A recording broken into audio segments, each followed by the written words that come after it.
This will be our first video covering Module 4, which starts Unit 2. This is kind of the first beginning of our actual statistics.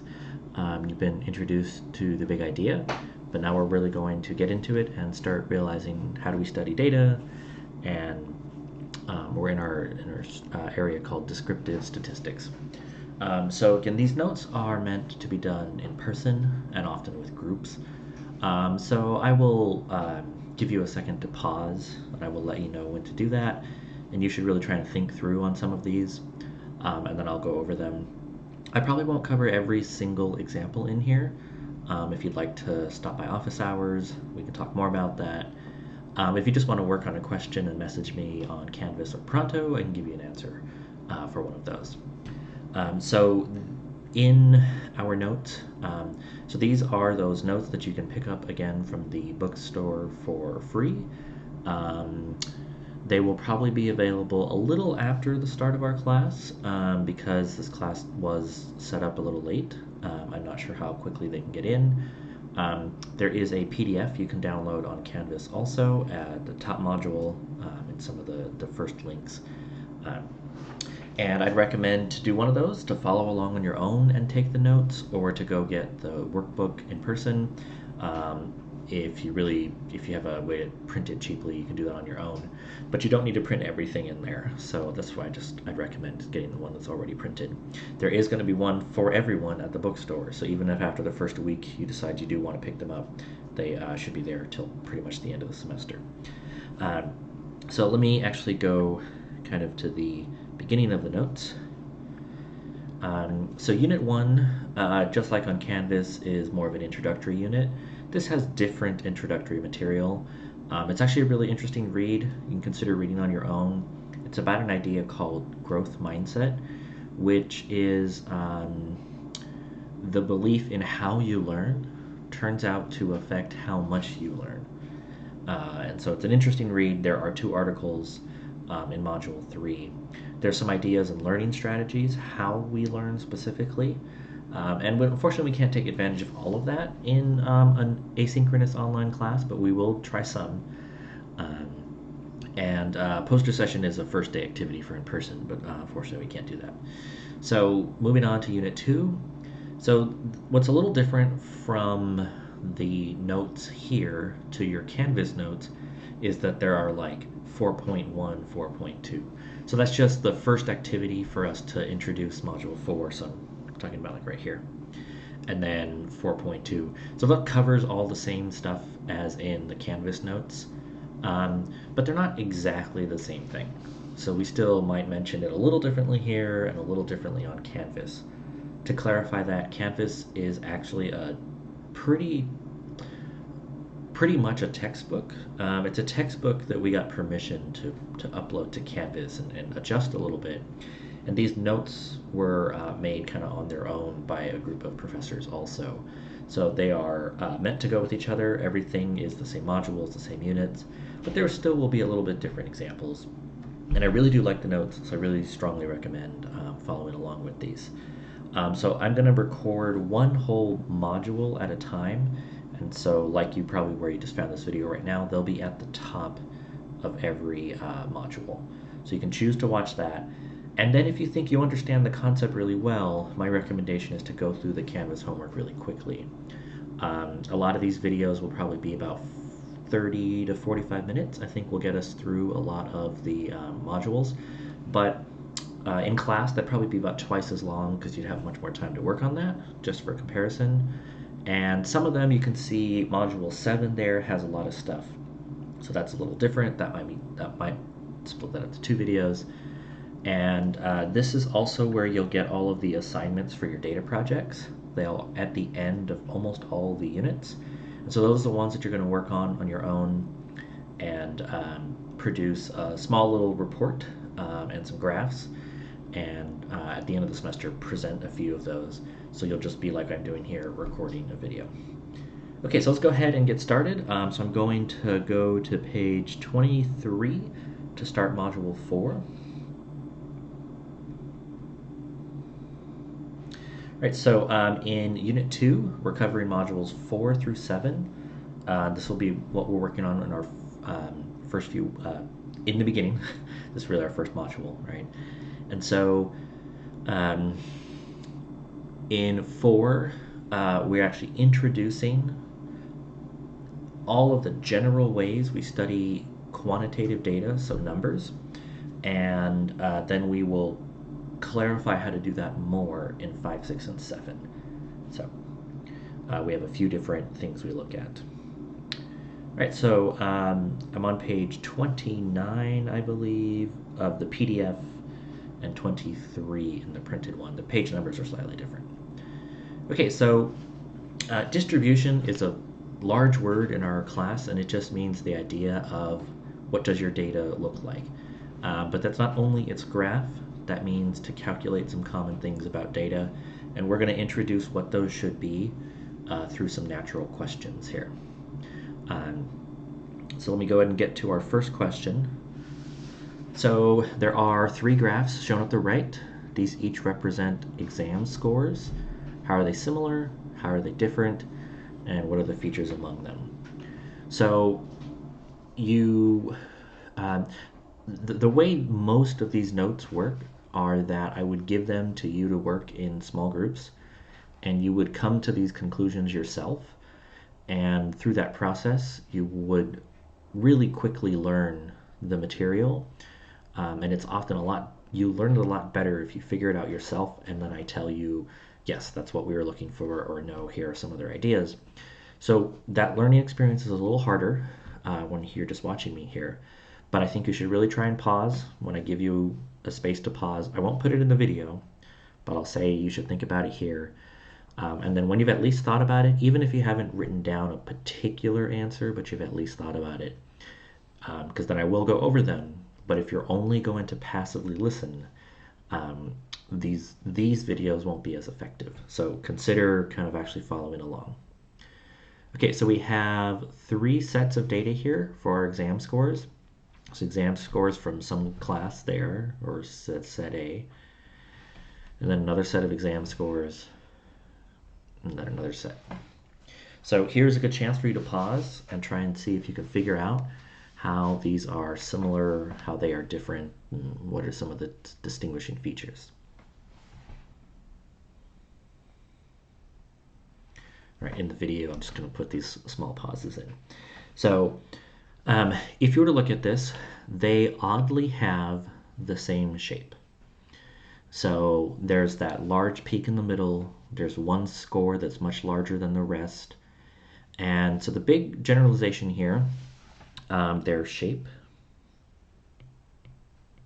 looks the same. And so shape will turn out to be a big word that we talk about for data. We will have different types of shapes.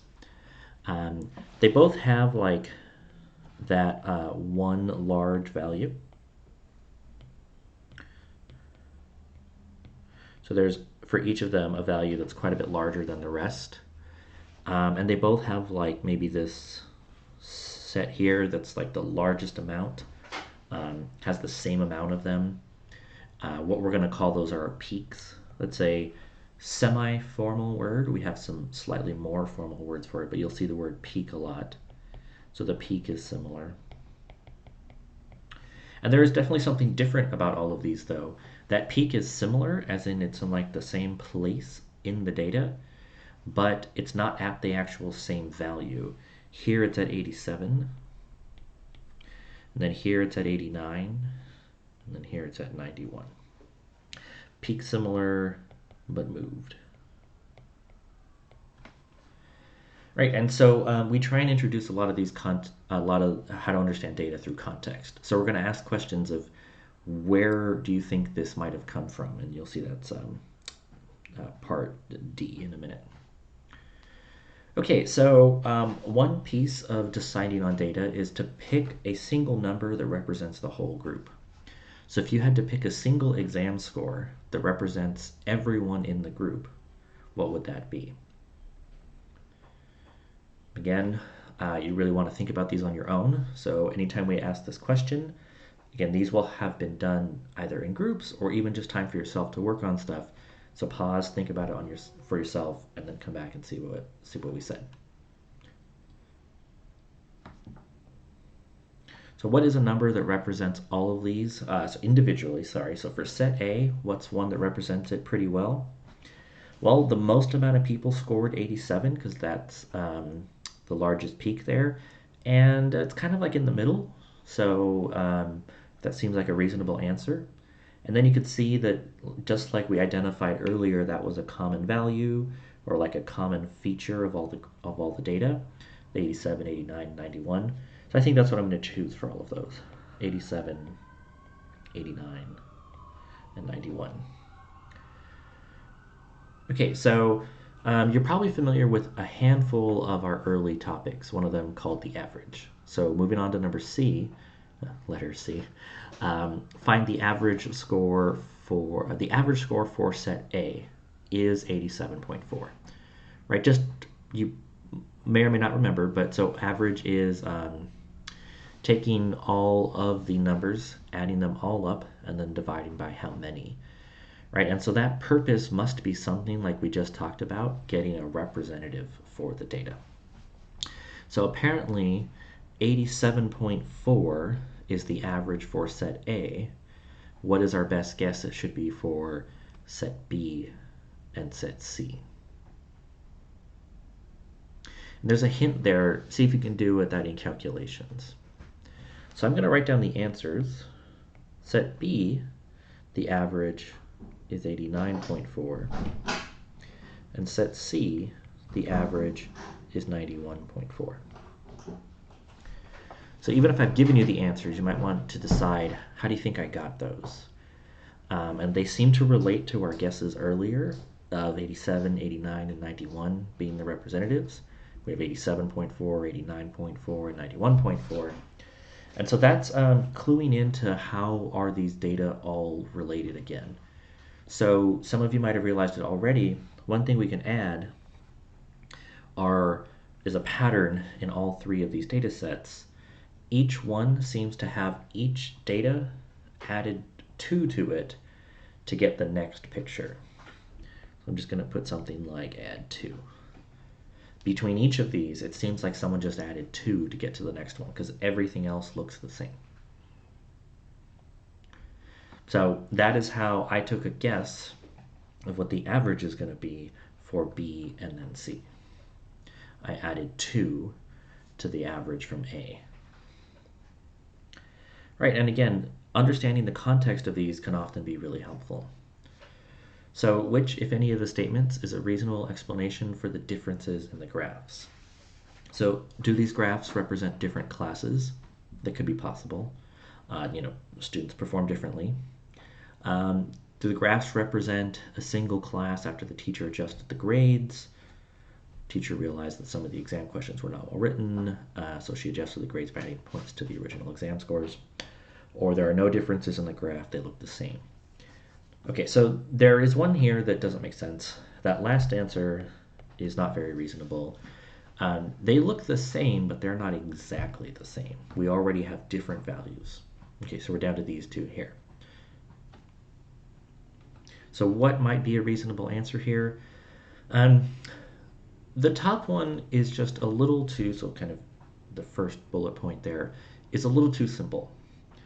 Yes, people score differently, and so you're going to get different scores, but the shape of the data, the pattern in how all of the data ended up turning out is identical, right? So what do we mean by that? For whatever the peak was, there are exactly the same amount. And then for the score right below that, there are the same amount. So it's like what? 1, 2, 3, 4, 5, 6, 7 people scored whatever that max score is. And then it's also suspiciously 2 points more in each scenario. This would be impossible, but you'd have 3 different classes. They'd all also be the same size, which is a little unlikely, scoring in this exact same pattern. There's probably a way to calculate that probability. I don't know, probability is really hard, but that'd be very difficult to figure out, and so it's very unlikely. And so this is unlikely. And like we mentioned, all of them seem to be added to, so why in real life might, when you have exam scores where you find that the whole set of data is just kind of off by 2, maybe you need to add back points or curving it or something like that. Okay, so let's look at another example here. So we have 3 sets of data again. That'll be the theme. And how are they similar and different? So this time, their shape is similar but not the same, right? It's kind of like symmetrical, right? If you cut it in half, it looks the same on each side. The largest amount is occurring in the middle. Um, and the middle score is also the same. So we don't have much room to write there, but so one of our words is center. And so center is that idea that we referenced earlier. If you had to pick one to represent everyone, we naturally have agreed we should pick the middle, and so we call that the center. And so if you look at all of these, the center, which happens to also be where the peak is right now, looks to be about the same. And so it tells us that right here.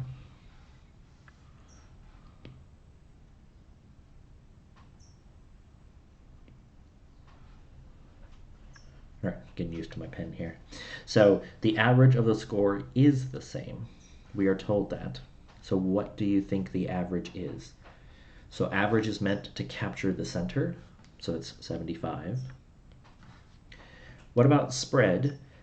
So spread is another concept about calculating data that we want to know how spread out is the data, right? And so we're asking it for each of them, right? So we can says for D, the scores vary from a low to a high of what? So very simply, the most common way to describe the spread is to just pick the actual smallest and largest value. So in D, that goes from 70 to 80. And then so there's this spread overall there.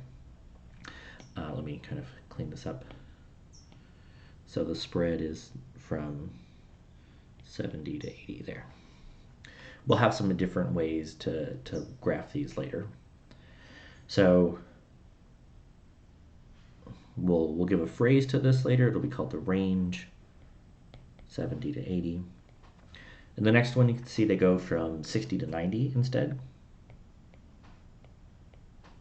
And then the last one, they go from 50 to 100.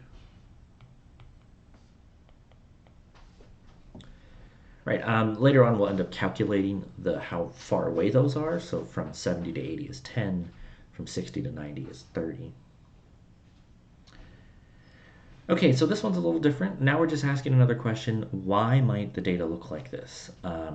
Those ideas are important. That might be something you weren't expecting about how we're going to discuss data, but why the data showed up like it is important. Okay, so is it the same thing as last time? The single class and they adjusted the grades.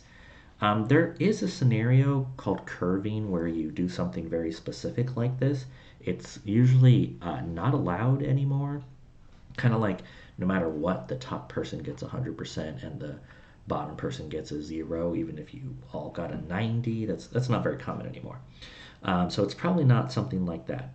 These are slightly different scenarios. Maybe the amount of students in them is actually different too. We could count and see if it's actually the same amount. I'm not going to recommend that. So this one is unlikely. We already saw a scenario when that made more sense. So maybe it's the next one. Graph represents 3 different classes with teachers that have different grading standards. One is an easy grader, one is a hard grader. That sounds reasonable. We'll think about that more. The differences could be explained by whether the teachers allowed the students to work together and how much time was on the exam. So let's think about the easy grader versus hard graders. I think naturally if I came to this, I'd say, okay, well, which one is the easy and the hard grader then? Let's get all of our notes away from here.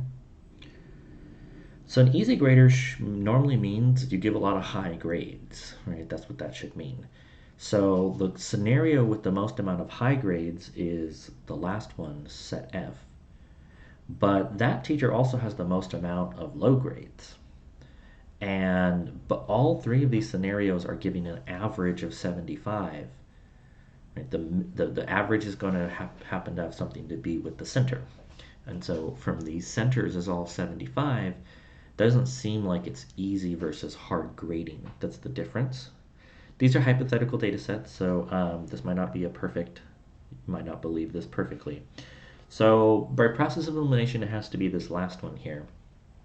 Maybe they allow them to work together. So what happens when you work together on an exam, especially if you, let's say, turn in one sheet for all of you, something like that. So in this scenario here, one or two people might be able to get an A, but then when they work together, maybe they turn in and get a similar grade, they don't get an A anymore because um, essentially, let me clarify. If I allow people to work together in my class, this is what usually happens, and people get more similar scores. And so some people do better, but also some people do worse.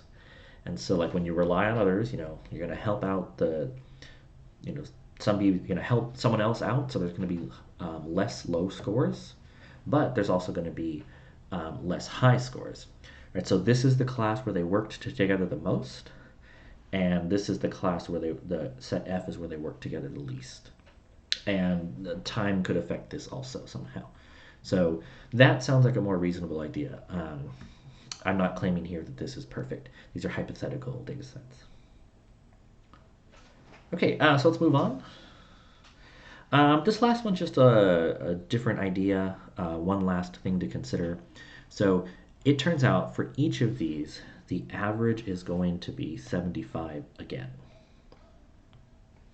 And this one you might not even believe that the average is 75, but it is true. If you take all of those values and you estimate what you think they are, you'd have to kind of guess a little bit, and you added them all up and divided by how many there were, the average would be 75. The middle one might be easy to believe, and the other two very hard to tell if that's true or not. So what is different now about these? So now we introduce the word shape. The shapes are way different. The structure of the data is way different. Chi and I are kind of exact opposite. A lot of low scores and a few high scores for I. A lot of low and a few high scores. The opposite for G, a lot of high scores and a few low scores, right?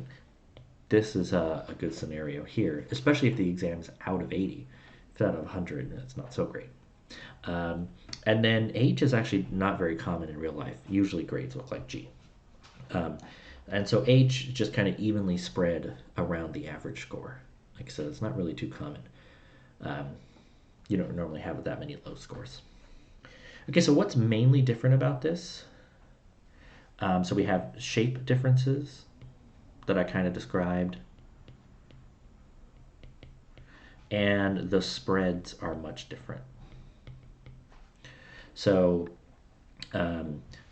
this goes from 60 to 90, whereas this goes from 50 to 80. Oh, well, that's in a way that's similar, right? That's 30 all the way across. So maybe that's kind of similar in a way. So the values of the spread are different, where they're starting, but how spread out they are is the same. We'll talk about both of those as we continue. So what's most different is the shape.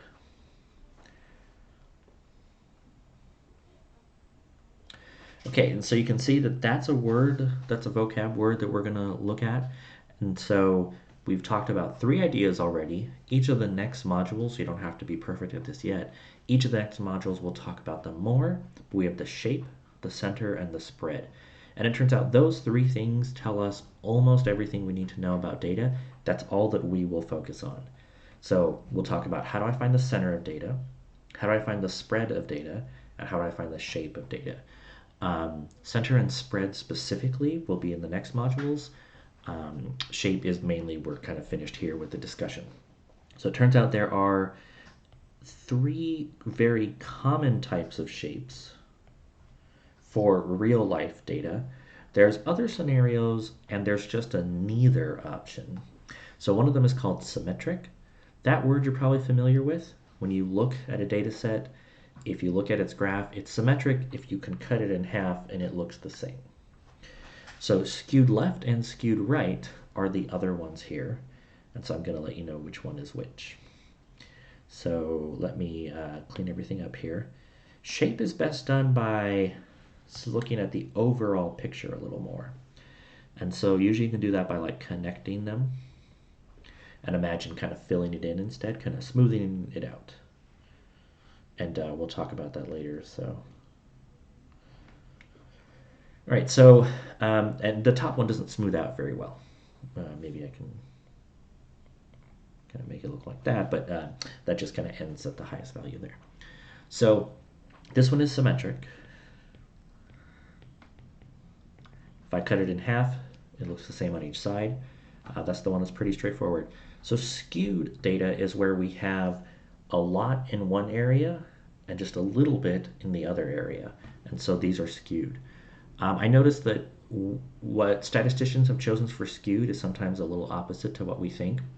In statistics, we often want to identify the weird values, not only the common values. We often think much more about the weird ones. So for the first one, most of the data is up here, and very few of the data are off to the left. So the left part of the data, the left part of the number line is where the weirder data is. There's much less over there. And so this scenario here is called skewed left. And if you imagine this little kind of shape that I turned it into, the tail of the data is out on the left. So wherever the odd amount of data are. So in this class, almost everyone got between a 70 and 80. If that's out of 100, they all got about a C. And there's a few people who got a D and one person who got an F. Something like that. If it's out of 80, we'd have to calculate what those percentages were. So in that scenario there, the odd data is on the left-hand side. The bulk of the data is on the right-hand side. We choose to talk about where the odd data is. And so you can probably guess what this one is. It's the opposite.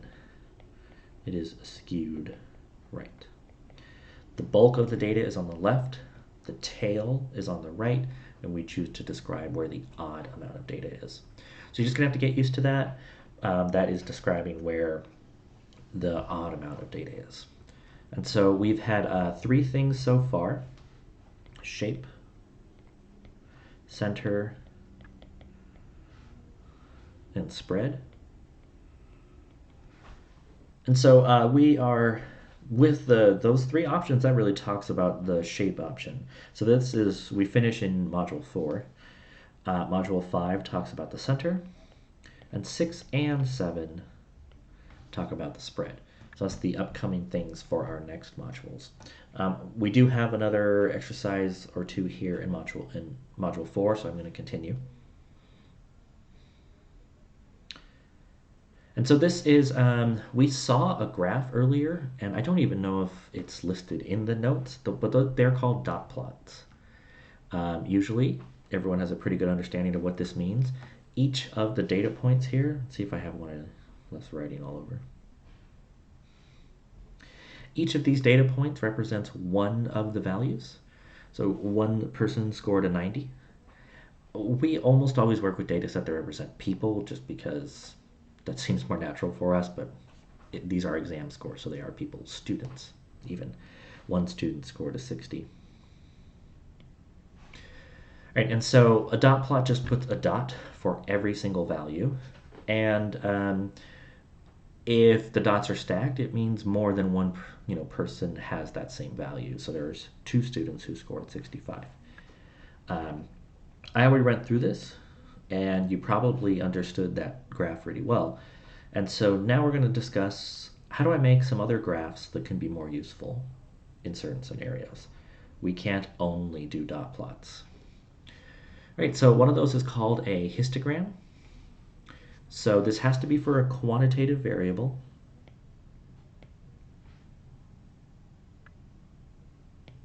Sorry, getting used to my pen again here. One of them has to be for a quantitative variable, right? So quantitative, again, means that this is a number. You might have read this in the notes already, but so quantitative variables means you're calculating for a number. Categorical variables means it's usually something like a word. You can see here are our ideas of shape, center, and spread. Those are the 3 things that capture everything we need to know about data There are a few more advanced topics, but no one really uses them day to day. That captures almost everything we need. Right, and so you can see we have categorical and quantitative variables. These are extremely important to 100% know those words very soon. So categorical, again, means that your data itself looks more like a word. It doesn't have to be like a word specifically, but it could be, what is your gender, what is your ethnicity. It can't be something that's a number, and so it's also not something you measure. So if it's about your car, it's about its color, but it can't be about how many doors it has, which is a quantitative variable, a number.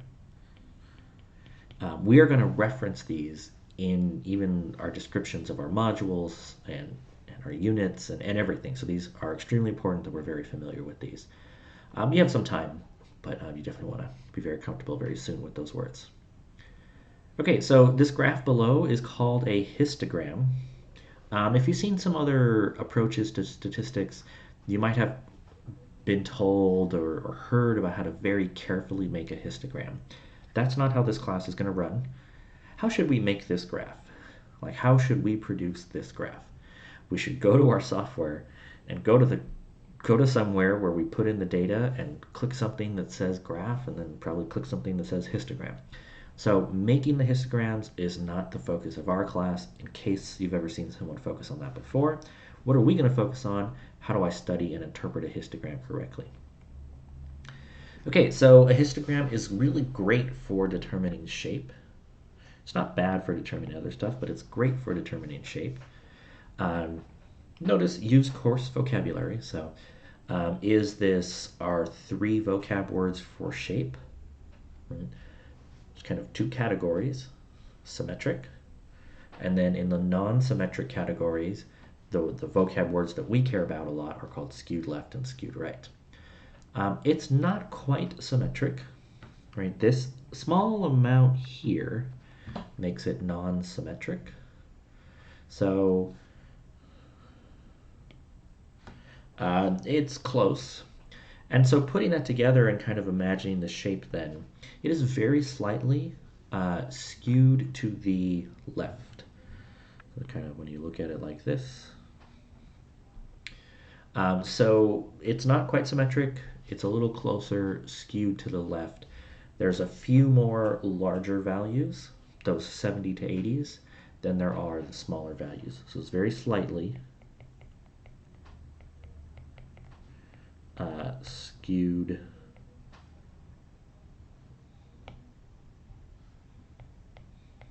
left. The other thing you could have said is that it's almost symmetric. It's not close to actually symmetric. There is and there's also so few data and such a small range of there's only a few bars there for the histogram. It's definitely not symmetric. But if you had said it's close to symmetric but not quite, that would be another reasonable answer. Okay, this next idea is going to be very popular. The idea of the word typical. So I kind of said we really like to identify the unusual values, but that comes with also trying to identify the most common values, and that's just not necessarily all of them. And so we'll often try and split where are the common values and where are the unlikely values, and roughly where does that split happen. Okay, so the common values, you want to kind of imagine looking for about the middle half of the data, maybe 2/3. Some easy way to say, okay, this is roughly where the half to 2/3 of the data is, condensed somewhere in the middle, then this is not always perfect. So right now, to me, that looks like these 2 ranges here, from 60 to 70 and 70 to 80.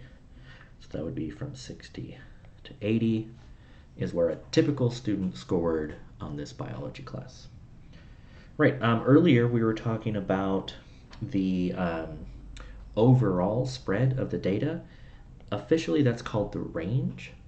And usually the range is answered as a single number, the distance from the largest to smallest. But very frequently, people like to also just list the 2 values themselves. So the range here The largest value is 100. The smallest is 40.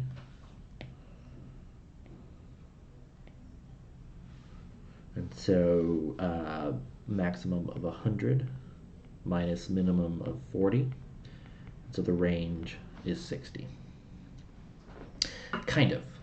That's, I think, what almost everyone would answer right away. And the next questions highlight, or really, I didn't read that carefully enough, but that's also what everyone does when they see this question. So it says, what is the largest the range could be? So that's what I did there. I looked at it and said the maximum is 100 and the minimum is 40 and the largest is, so the range is 100 to 40 or 40 to 100 is 60. Okay, so that is technically the answer for the first part. What is the largest the range could be? There is an additional answer here, and this is now thinking about what is this idea of a histogram. So naturally, people kind of already understand a histogram, and then when you think more carefully, you do realize, oh, there's something that I kind of knew, but I forgot to account for it. Okay, so count just means how many, and so it's just like it means amount. So there's one person who scored from 40 to 50. And so you might want to ask yourself, what possible score could they actually have gotten? They could have gotten all the way down to 40, but could they have gotten to 50? If they got a 50, which we're going to call these bins, which bin would you put them in? And so it turns out that we always go to the right. And so whatever is a number that's in between two bins, we put it in the rightmost bin. So if these were whole numbers, this would go from 40 to 49. If they were decimals, then you just include whatever amount of decimals needed. So if all your data has one decimal place, then you just need to include one decimal place. So 40 to 49.9. Maybe this is just simple points, and so it's out of 100. You could say everyone probably scored in whole number amounts. Those are called integers. So the range here, this bucket goes from 40 to 49, or bin. Bin is actually an official term. And so the largest the person could have scored is 49 and be in that lower bin still. And in the upper bin, this goes from 90 all the way to 100. We have to usually make one small adjustment. The largest bin might include the next value, right? So the 100 is also included in this. That sometimes needs to be done to make this work nicely. So if you're noticing, 90 to 100 is a little wider than 40 to 49. All the other ones go 50 to 59, 60 to 69. They all end in a 9, but this one goes up to 100. That's just to make this more reasonable. Otherwise, it's hard to make it go by 10. Okay, so there was an additional question of what's the smallest the range could be. So from that first bin, the smallest, well, overall, the smallest range is going to be when the maximum and the minimum were as close together as possible. So that's going to be the smallest bin being as large as possible, and the largest bin being as small as possible. Let me just write down the numbers because that's a little confusing. So the smallest range will be when the maximum was 90, because we had to have one person score in that range. And we had to have one person score from 40 to 49 because that's what the histogram said. If they got a 49, and so the overall smallest range could have been 51. We actually don't know the range of the data. When you do a histogram, you lose information. And so we do not know how many people scored in each of these, or we don't know their specific scores. All we know is that this one looks like it has a height of 2. And so two people scored between 50 and 59. That is all we know. They both could be 50s, they both could be 59s. Realistically, they're probably something slightly different. Okay, what percentage of students scored a D? So 60 to 69. 60 to 69 is something we know here, so that is possible. That looks like there are 4 there. And 4 out of, we could count by adding up how many total there were. Make sure to read the question to see if someone's done that for you already. There were 15 students. So 4 out of 15 is going to be the percentage. I usually tell students this is the one math thing you need to know coming into this class. It's not really a math class. So one of the things you need to know, how do you find a percentage of something? And usually in our class that's going to be from an initial fraction. And so 4 out of 15 is the fraction. How do you turn that into a percentage? Put it in your calculator and divide it. And then once you divide it, you get a decimal. So your calculator will say 0.266. The 6 is repeating.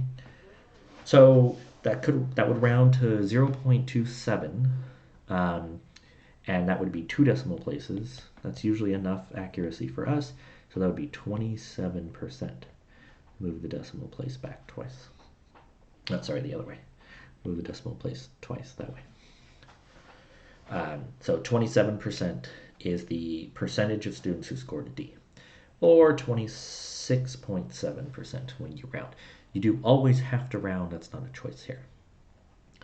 Okay, the next question, which percentage passed with a 70 or better? So we would add up how many scored 70 or better and divide it by 15. I'm going to go ahead and skip that. All right, this would have been group work. So I'm going to do a little bit of this, but I don't want to make these videos too long. So which of these is a histogram? So which of them looks identical to the one above? And let's think about why the other one, only one of them is a histogram. So this is the histogram.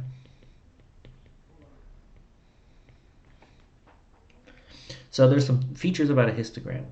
The x-axis is a number line. They also have to be binned along the number line. And the y-axis should be a count. How many? And so that is not true on the next one. The x-axis is just a list of names. And the y-axis, it's a number, but it's not specifically a count, right? So I don't really know what this is. It says pack weight. It's probably like a backpack or something. So Ross had a backpack weight of, maybe that's 3 pounds or 4. That's a little hard to tell which one it is. That is not, that is an amount of pounds, but it's not how many of the data values had that same value. And this looks like the same data. So this is saying how many people had a pack weight between 3 and 4 pounds. So with whole numbers, that only really means 3. And so that's probably all of these 3s here. But the left-hand side includes an extra information about the names.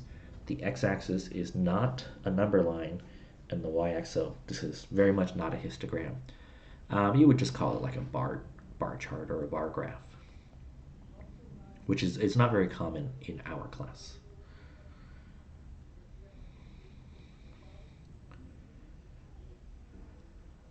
Right, so let's say you had a quiz checkpoint, and math 27 that, pretend that said math 110 at another school, it was math 27. So just the module 1 checkpoint, for example. And so you can see how students scored here. How would you describe the shape? Right, so we have the 3 answers for shape. Unless it's neither, and it doesn't fit any of our patterns, and we might have just say, I don't know the name for it. So we have symmetric, skewed left, and skewed right. You're trying to describe where the tail of the data is. And so most of the data is on the right, the tail is on the left. So this is skewed left.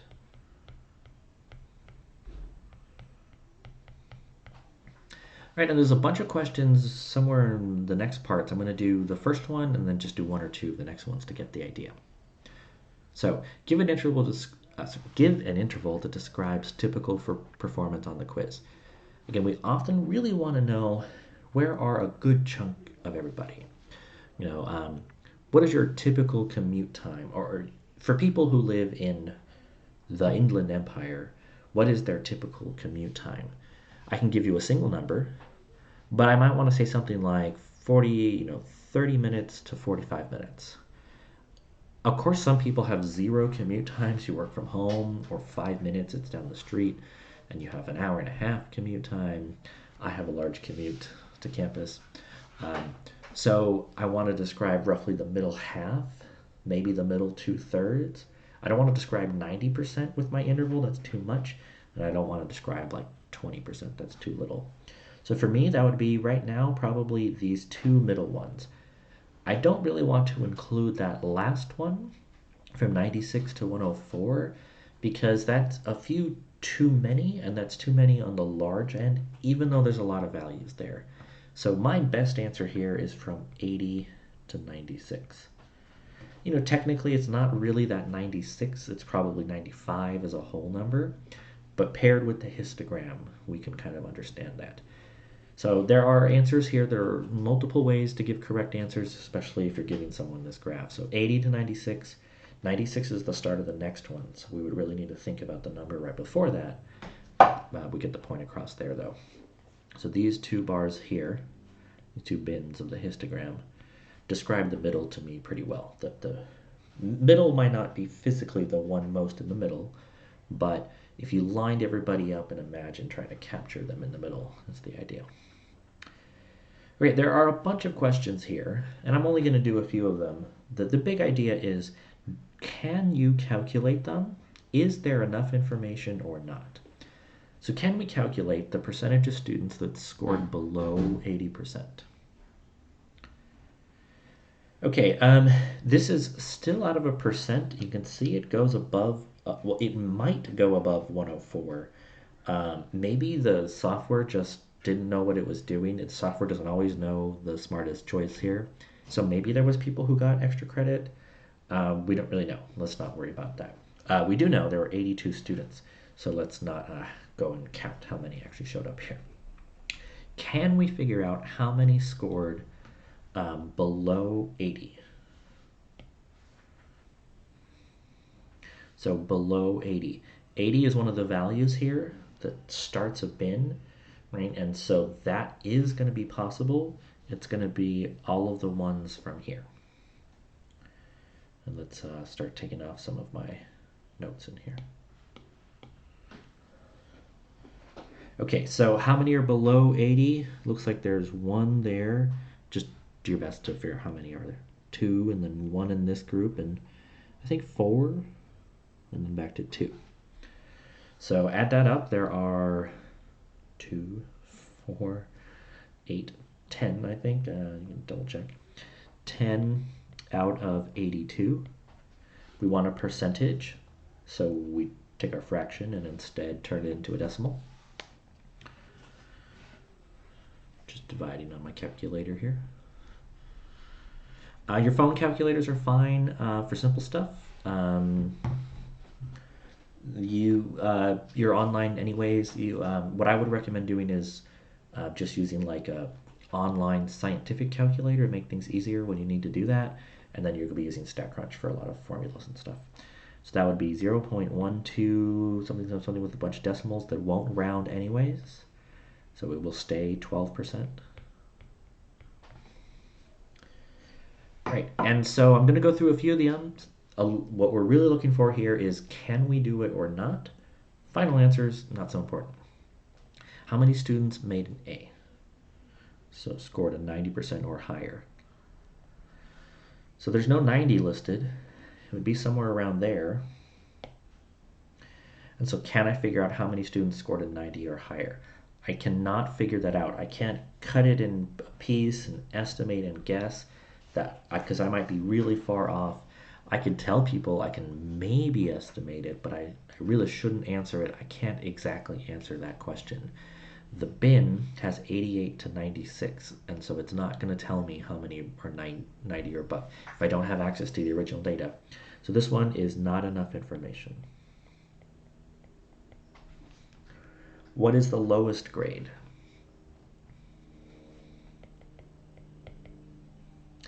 Again, the bin at the bottom goes from 40 to 48. Technically, that bin will end at 47 if these are whole numbers.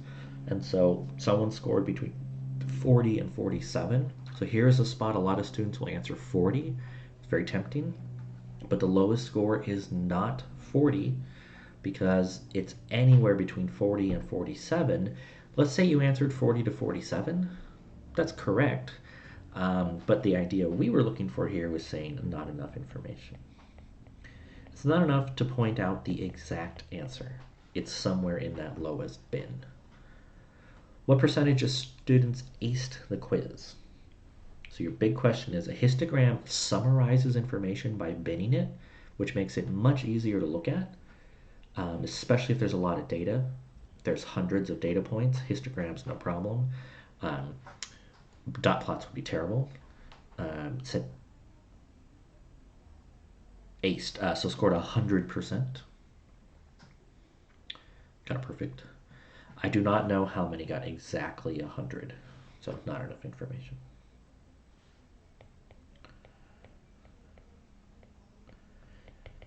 So one thing I notice a lot in class is in statistics, when we don't exactly know how to do something, we will sometimes try and make it up, and that usually means it's probably not the right way to do that. So these ones, be careful here that you didn't just try and invent a way to answer them. We don't know the answers to these. What is the average? So officially that's called the mean. What is the mean score? So I'd have to add up all the scores and divide by how many there are, but I don't know the individual scores. There are shortcuts for this. People have ways to estimate this. Essentially all you do is you say, well, if it goes from 80 to 88, maybe I could say that it's something like 84, a value right in the middle. 84. But that's an estimate. We don't know if it's quite the right answer.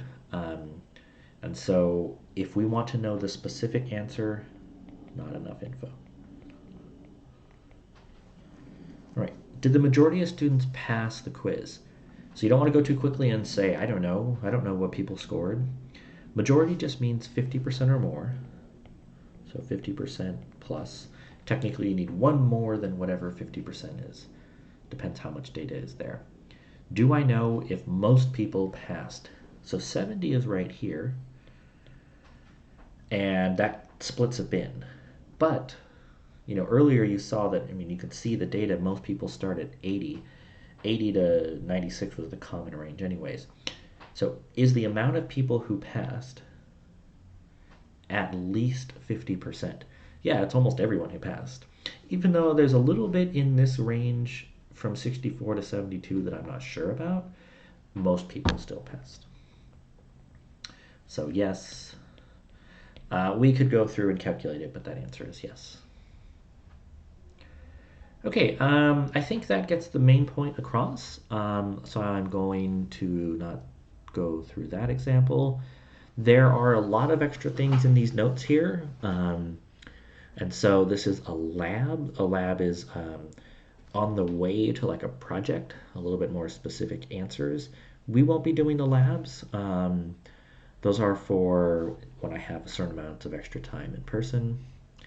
And so that will finish off our Module 4 discussion. And I will go ahead and start a new video. And that will be Module 5 for Measures of Center. So this gives you a good idea of how long these videos are. There will be one for each module. All right, I will see you at Module 5.